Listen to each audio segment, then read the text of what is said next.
Hey everybody, welcome to this special edition of the Ballet Rising videocast, where we're going to be discussing web monetization technology and how it applies to the performing arts, as well as a little bit about the grant for the web. So, as many of you know, recently Ballet Rising was awarded a grant from the Grant for the Web. And today I have two very good friends of mine, Briana Stewart and Greg Hannum, who are here to discuss today what is web monetization technology, a little bit about how it works, and then how it's very important right now for all of us to understand this, especially in the performing arts industry as we move into the digital age. And then we'll discuss a little bit more about what is the Grant for the Web and how you can apply for it. So let's get into it.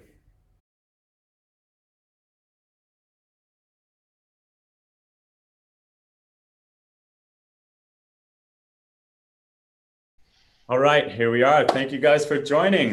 We're here today with Greg Hannum from the UK. You're with a company called Vivid IOV Labs. Thanks for joining. Bit of a mouthful. And from Brussels, Belgium, we have Briana Stewart with Creative Living for Dancers. Hi, it's great to be here. Yeah, thanks. So, so for me, it's really important. I wanted for a long time to introduce more people to web monetization technology, and particularly people in the performing arts industry. So I thought it'd be cool to put together a conversation with a couple fellow grantees and just sort of discuss it and get more people in the performing arts industry familiar with it. So before we begin, let's just talk a little bit about yourself, give a little background about who you are, where you're from, and maybe a little bit about your project and your company. So let's start with you, Briana. Okay. So I'm originally from Detroit, Michigan, and I've been dancing my entire life. I guess I'm giving a short snapshot.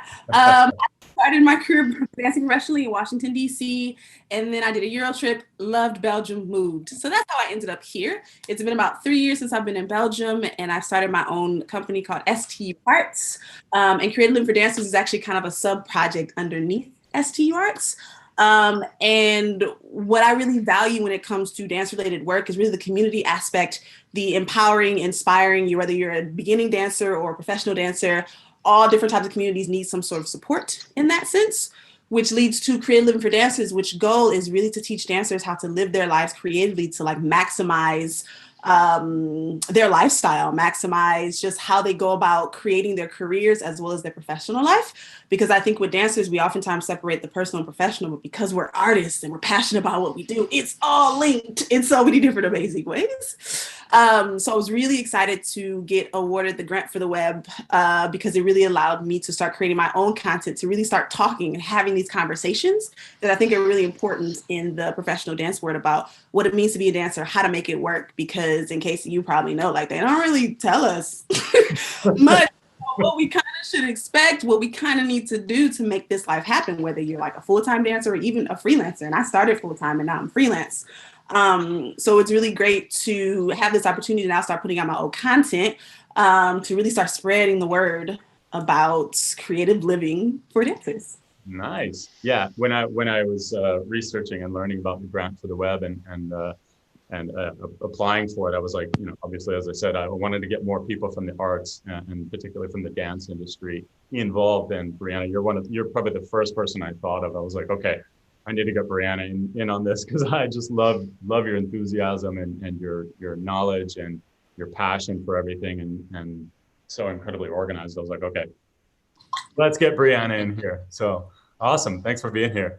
Greg, you guys are awesome. I've met a couple of people from your team and always had a good conversation, and you guys are building some really cool technology. So tell us a little bit about yourself and your company. Yeah, so hi, I'm Greg Hannum, originally from London, and apart from a brief stint up in Leeds for university, I am still here. I'm the co-founder of Peercat, a decentralized live streaming platform where viewers drive the content creation and creators get paid fairly. We are also a Grant for the Web grantee, and we're working on integrating the web monetization technology into our platform. So hopefully bringing new users from the crypto sphere into web monetization. Yeah, great. Cool. Oh, thanks for being here. So let's get into a little bit. Let's discuss first a little bit why is web monetization important? Let's just sort of take a broad perspective, not particularly for the arts. We'll get to that in a little bit, but just what is the importance of web monetization to everybody right now? Briana, what do you think? Yeah, so it's interesting when I think about the importance of web monetization, I really break it down to this idea of like the importance of people to make it all work. So you have the content creators, and then you also have the users, which are the important people to kind of make content happen in the first place. So when it comes to the content creators, anyone can then create content and then make some sort of income off of what they make. They don't have to be a huge company with a huge budget, with tons of subscribers. It could be someone that just wants to start a blog, pretty much. And then they start gaining little by little their own, audience, and they can still start creating income from that first blog.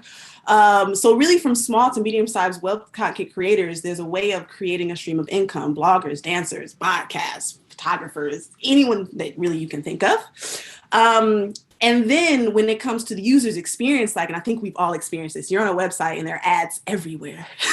And you have to click X and you're like, I don't want this actually. And then all of a sudden the user's frustrated and then we just X out because we don't want to be there anymore.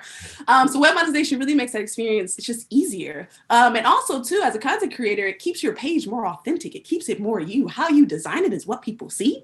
You don't have to X out and see all these different ads everywhere. As a user, you don't have to sell your privacy. They're not tracking you to try to figure out what you like. And it's really trying to streamline from content creator to user. And I think that's really important. And once again, it's for everyone. So really creating a global community of people making a choice to provide content as well as to absorb whatever content they want out there without all that extra stuff in the middle. The work around the ads, donations, subscriptions, it could just kind of be a lot. So I think it's really web monetization is about just simplifying, which I think is what we all need. There's just too much extra. And I think that's really important. That's a great way of putting it. I was kind of, thinking about, what does it mean to me and all that stuff. And I think that's a really interesting way of putting it. It's very, very direct and clear. That was really cool.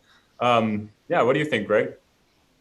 Yeah, from our side, we've been doing a fair bit of research into, how maybe YouTubers monetize and stuff like that. Doing a video platform, that's kind of first thing you start with. And yeah, I think there's kind of two things from maybe a technical side, which is ads just slow websites down so much. So not only do you have to dodge ads coming at you, I mean, they're a lot better than they were, don't get me wrong, because it used to pop up everywhere in your face and give you epilepsy. But now it slows everything down. And with all the privacy, they make it so simple to track. It's quite a nasty little self-fulfilling prophecy that they've got there, because as soon as you want to start something, you just add a little Facebook pixel and that tracks them all across the web anytime they're logged into Facebook. So stuff like that, it's scary when you actually look into it. And there's been some great videos, documentaries on Netflix and whatever going into this. And I don't think people realize how deep the kind of tracking goes. Yeah, we're only starting. Yeah, so, and then kind of from a creator's point of view, yeah, the same thing. I've seen people ask for donations through Patreon. Everyone takes their cut. It's crazy. Again, when we're looking at our business model, we want to put more money back into the pockets of content creators. We don't want them to have to go to Patreon to set up something and then Patreon take a cut and then YouTube take a cut and then the payment process take a cut. It's kind of like a death by 1,000 cuts at the moment. And then you end up left with kind of, less than half or most of the time of what you've kind of earned. And YouTube did a really sneaky thing. I don't know, I think 2 or 3 years ago, when they used to show you the total earnings and then they took out the part that you actually made. Then they just showed you the part that you made. So they've done this really sneaky thing where it makes people feel better about themselves, but they're still making so much money. It's crazy. Yeah. I mean, it's on the internet, you basically have three models. If you're a content creator, you have three ways of sort of making money, and all of them are these really awful sort of workarounds. You've got the advertisement, which, as we just discussed, is terrible. It destroys the user experience. It slows down the website so that, sometimes if you're doing your own hosting, it can actually be more expensive. for the hosting because of how slow it gets than it is to actually, it's more expensive and it takes more money away from you that way. But you know, and so there's all the data privacy and all that stuff. And then there's like subscriptions, which subscriptions by themselves are not so bad, but it's sort of like this downward spiral where it's like, if everybody moves to the subscription model, it's like, wait, how many subscriptions can I really afford to have? You know, like I see articles on a daily basis from the Financial Times or the New York Times, and you know, and it's like, I've got my Netflix subscription, I've got, you know, a couple others, but I can't have like 500 subscriptions to every single website. You know, it just sucks. And so we need a web monetization, or we need a web model that allows us to sort of behave a little bit more like a restaurant. You know, imagine if you had to have a subscription to every restaurant you went to. You know, how would that just destroy the user experience? You know, why can't the web be like a restaurant where you just go in and pay for what you consume? You know, I want to read an article, boom, pay for the article. You know, you don't have to have subscriptions with everybody. You know, there's you know, pluses to having subscriptions where you can just binge and watch whatever you want, but then there's a lot of lost revenue from people, from, you know, like me, who wants to read that article from the New York Times, but I'm sitting here saying, no, you know, I can't afford the subscription, but I'd love to pay a few cents just to read that one article. And then there's like you mentioned as well, the donation, which is okay, it's great, but then, you know, the donation platform takes a big cut from it. And you're also relying heavily on charity, which is not such a bad thing, but it's not terribly reliable. It can kind of come and go depending on the circumstances. You know, it should just be like, okay, I create content and people who consume it, you know, can pay for it, just even if it's a small amount, you know, and we're talking about the web here too. So it's not like you have to pay like $10 to read something or watch something in order to, you know, support your favorite creator. If you have enough people coming and visiting and watching, you know, you can charge just a couple cents from each of them and hopefully make enough money. So yeah, there's web monetization, I think, has a lot of benefits for anybody out there who is a web content creator, whether you're a writer or a filmmaker or a photographer or a blogger, or, you know, just anybody in the world that puts web content out there has something to benefit from here. So yeah, I quite like the parallel you draw with restaurants. I was just thinking of quite a nice metaphor for that. It's like a buffet style restaurant where it's all you can eat, and that's like your subscription, right? You know, you sit down, you're going to get all of it or nothing, and you're not going to eat most of it. Or yeah, and you kind of like starve yourself before you get to there, and then try and eat as much as you can, and then feel sick after.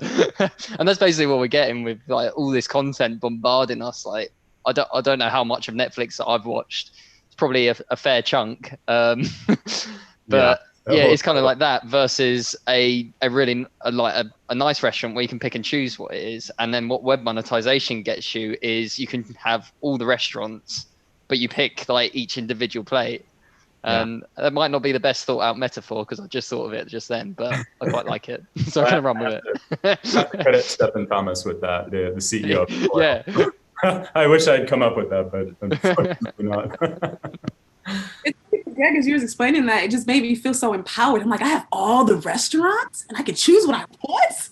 Like that alone, just like, it just makes you feel better. And I think that's what users need, something that makes them feel like, yeah, I have a choice. We all just want choices. If you're in a restaurant, like I have to eat that, you're kind of like, but I want. Yeah.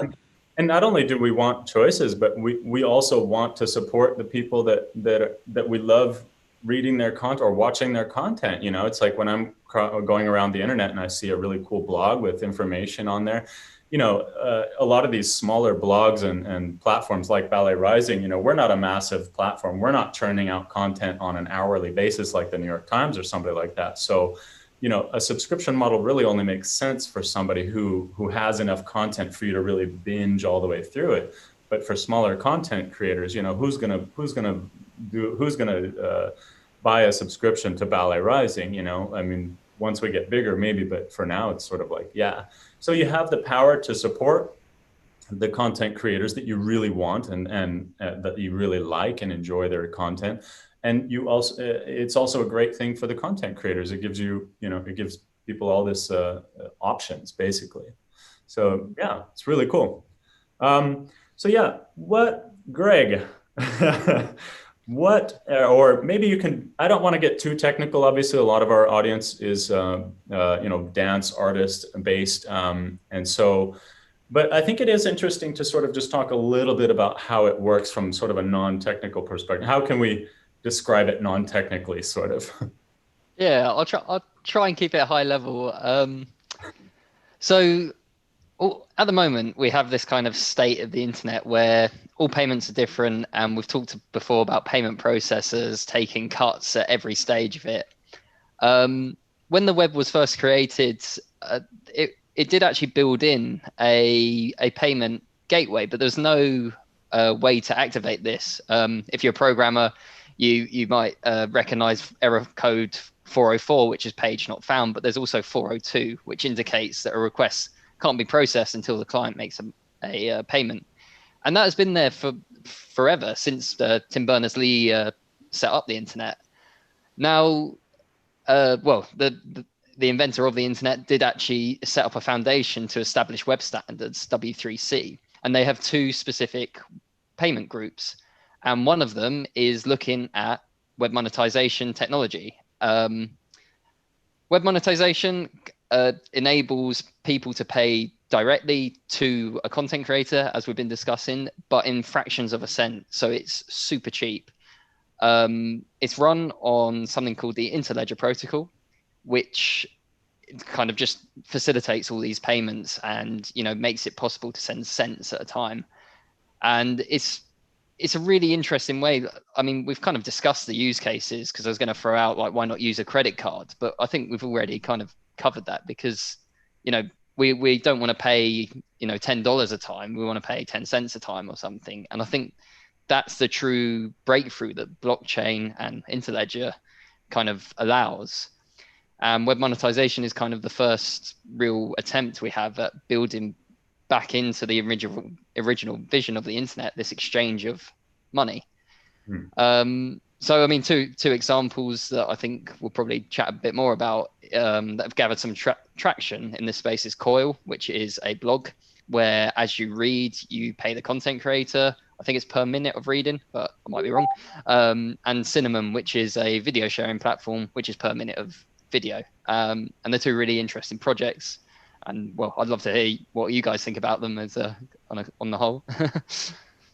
Yeah, I've actually enjoyed my experience thus far on Cinnamon. I've started to upload kind of various like dance improvisations, of course, my own Create Living for Dancers content. And I guess basic level, the coolest part is that I can literally see how many people, you know, view my content, as well as how much I'm making literally from the fraction of the cent, which sounds kind of like, oh, it's a fraction of a cent. But I mean, the cool part is I'm literally feel like I'm growing and building and seeing my content being viewed and seeing it evolve over time, as opposed to like sitting and waiting and hoping that I have enough. And then maybe, like, you know, if I was on YouTube, they finally, like, you know, dish out something to me. So my experience on Cinnamon in general has been pretty positive, and I'm excited to continue to put content, because, you know, the more content you create, the amount of hours that you have, I think there's a whole algorithm, I might be wrong, on Cinnamon about how much you do it based on, you know, views and stuff like that. So it's also great and encouraging for people to continue just, like, you know, put stuff out there, which has been really, really awesome. Yeah, Cinnamon Video is one of the first platforms to utilize this technology, and I've switched all of my content over to Cinnamon Video. I mean, it's a cool community, but it's a great platform, and, you know, just it utilizes this technology so that it allows people to pay you know, the content creators in a more direct way.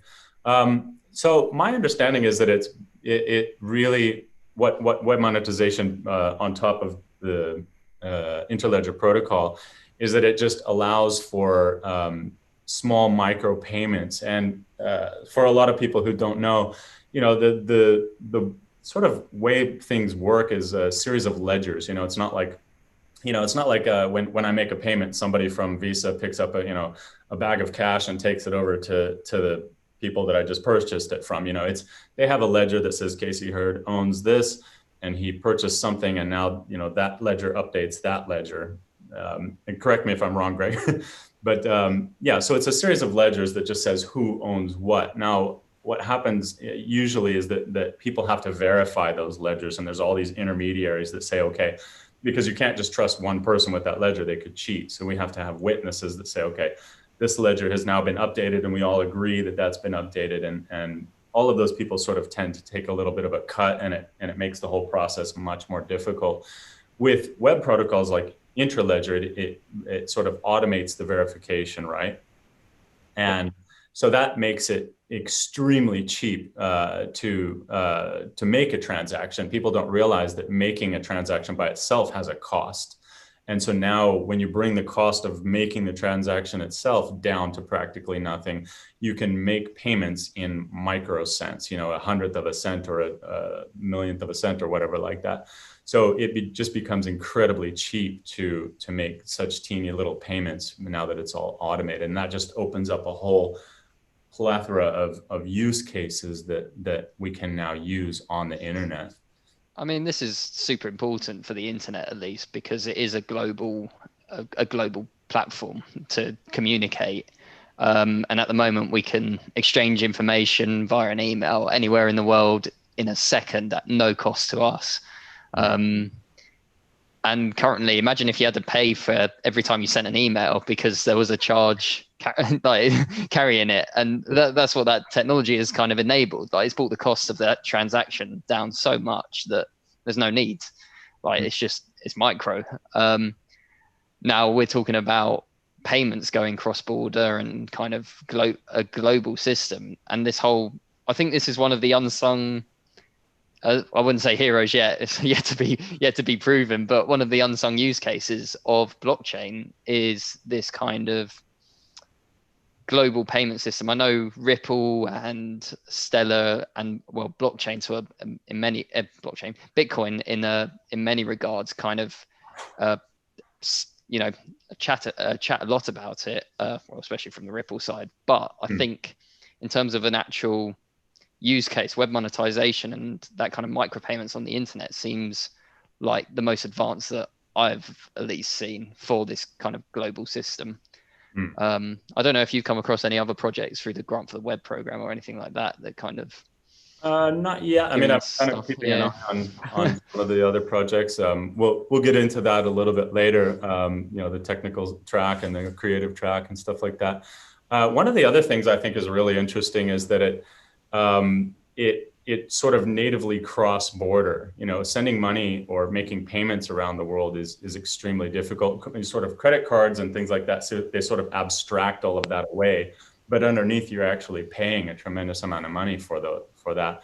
This sort of just is natively international. So it's my understanding that it is possible in some way that if somebody wants to pay for something in dollars, but the other person on the other end, say a consumer wants to pay for something in US dollars, but the creator on the other end wants to receive euros, they can send dollars and it'll just spit out euros in the other one, so that it handles the transaction fee or the conversion fee and does everything natively, so you don't have to worry about any of that stuff. That's what you always get hit for when you go abroad at the moment, is kind of that transaction. I mean, stuff has come on again, like Revolut and stuff give you the actual PIP, as it's called, like the actual point-to-point transaction fee, and they kind of, again, abstract their conversion rates away. But the old style banking system used to be so expensive to exchange currency. You used to have to go around with traveler checks and stuff like that. Still is. Sending money to people in the US for me, or receiving money from the US, even between Europe and the US, is which is a very connected, very liquid corridor, is still a real workaround. And the whole idea is that we should be able to send money the way we should be able to send value the way we send email. Why not? We have now the technology. This is web monetization technology. So on that note, let's discuss a little bit more about how all of this applies to the performing arts. So I came across, I really fell into this a while ago. I've been thinking for many years that the performing arts really needs to move digital. We need to get online. We need to make a bigger presence online. We're sort of really, and I speak primarily from the ballet community. Briana, you can you have maybe a slightly different perspective coming from different types of dance. But, you know, for so many years, the only people that could really enjoy ballet were the people that could afford the tickets to go into the opera house on any given night. In many countries around the world, there isn't even an opera house, but there's plenty of ballet fans. And so I think that the performing arts really needed to get online and start engaging with global audiences a lot sooner. Now with COVID-19, you know, everybody's aware of it. We need to get online. We need to, you know, engage fans from around the world. We need to move our presence into the digital space. And so, you know, what you're seeing is a lot of ballet companies and opera companies now streaming performances to fans around the world. And that's great and everything, but they're having an extremely difficult time monetizing it. How can they make money from it? Because let's be honest, they're all going to go broke pretty soon. They're all going broke as we're sitting here, just streaming all of their content for free. So, you know, I think it's now extremely important that we get involved and understand this, and not just from the dancers and the choreographers. You know, there's so many dance writers out there. There's dance photographers. There's dance teachers, you know.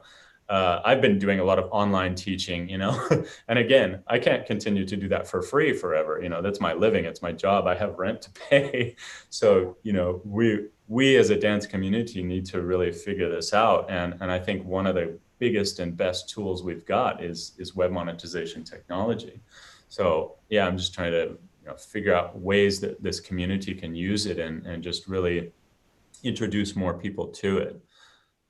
Yeah, I agree. When COVID-19 hit, you're so right, Casey. Like, you know, and personally and just with friends and the community of people, it's just like everyone was just like scrambling, like, how do we figure this out? Oh my God, like studios have already closed. Like you've probably already heard of them. People were just like, we weren't ready. It wasn't enough. We couldn't kind of get it together because, you know, when it comes to theaters and stuff like that, there are different scales from the larger opera houses to the smaller theaters too. And it's interesting how that scale is kind of related to the content creators that can use web monetization is like the smaller ones versus the larger ones. Yeah. But they all kind of have an equal playing field or a chance to then create content that people can consume and still make money off of it. So I think, like you're saying, it's like going digital. What does that mean for the arts community? And I think baseline, it's like, you know, creating choreography and pieces. But I think what's interesting about what you said is it highlights all those other things within the dance world, the arts world that are also important too. How we talk about it, how we, you know, how we photograph it, and now in a digital world, you can highlight those things and create income off of that. Whereas like years ago, you're like, you're a dance photographer. Okay, great. So I got to go to your gallery. Okay. In person. But now it's like, no, you can be an up and coming dance photographer, put your stuff online, you know, and now around the world, people can enjoy the photos that you take of amazing dancers. So it makes the world feel like more connected and smaller, while still, once again, baseline, creating revenue so you can keep doing the amazing work you're already doing. Because the arts world, we're the most generous of worlds because we will do things for free. We will stream things for free because we're like, right? And I think it's time now for this generous world to all of a sudden now get what I don't want to say what we're owed, but what we deserve. Basically. Yeah. I mean, we have to support our industry. Like we keep saying, these people can't do it for free, you know. And if you want high quality content and highly trained people that are just incredibly dedicated and knowledgeable about their career, you know, it unfortunately costs money. So, I mean, this provides a great way to support the content creators that you love and the art form that you love, and bring the community, the global community, a lot closer together. So I think there's a lot of great things that can come of this circumstance. And I for one believe that web monetization is one of those great things that we're going to find. It's that silver lining in all of this COVID mess that's been going on around the world. Definitely. So yeah, I mean, yeah, Greg, you guys are building a cool project called PureCat, and I remember first reading about it a while ago, and I thought, wow, there might be some cool applications in there for dance. Tell us a little bit about PureCat. Yeah, so PureCat is a decentralized live streaming platform. At the moment, we're kind of hosting videos and letting people tip using another blockchain that's called Thundercore. But our plan with the grant for the web grant is to integrate that technology so we can then do these micropayments a bit in a similar style to Cinnamon. But we have a few different features. Users can request content, which I think is quite interesting. We're just working with UX guys to figure that out, and hopefully that drives a conversation where not only do content creators create content, but then also viewers can start getting involved in this kind of quasi gig economy where people are requesting stuff, people are fulfilling requests, that kind of thing. And we think it's quite an interesting mechanism, something that's not been done before. Maybe for a reason, but we'll find out. But yeah, like imagine like requesting, one of your favorite creators do a specific performance or something, or giving ideas to people, and people can like upvote it or stuff like that. And I think it would just be a real nice way for users to have direct input to what their favorite creators create, give that kind of real-time feedback. And yeah, that's kind of where we're going with it. Oh yeah. So the grant for the web, this is something that I think, like I said, I want to get more people from the dance industry involved in and just knowing about it. I think it's an incredible opportunity, especially now with so many people, suffering financially.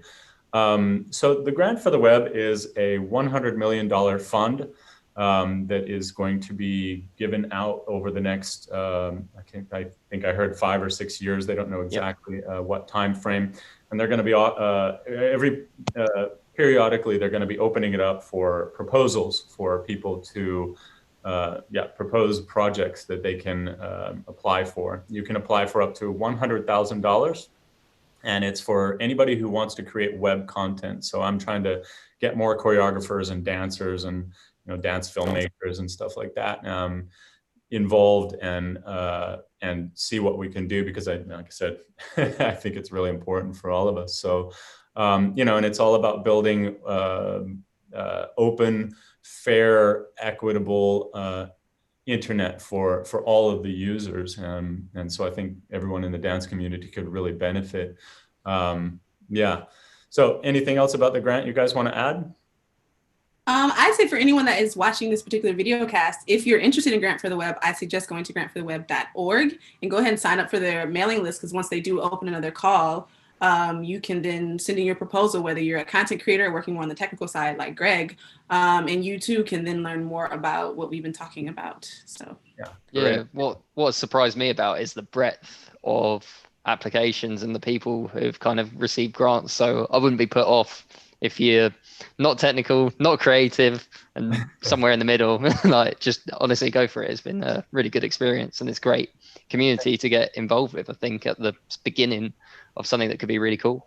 Yeah, it's a cool community. They're really cool people involved, and there's the technical track and there's the creative track. So Briana and I both applied for the creative track, and that's just basically to use some of the platforms that have already been created.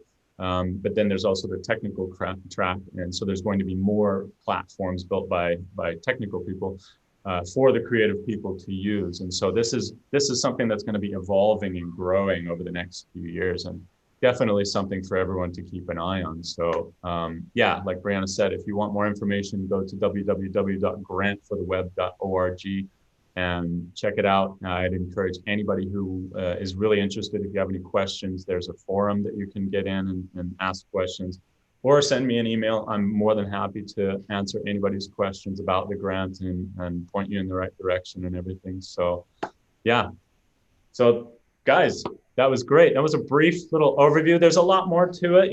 I have about 20 notes that I was going to mention, but I wanted to also keep it kind of a little bit short and to the point. But I think that covered most of the bases. And it was great talking to you guys. Thank you so much for being here. And I'm really looking forward to talking to you both again in the future. Yeah, cheers, Casey. Yeah, take care, guys. All right, see ya.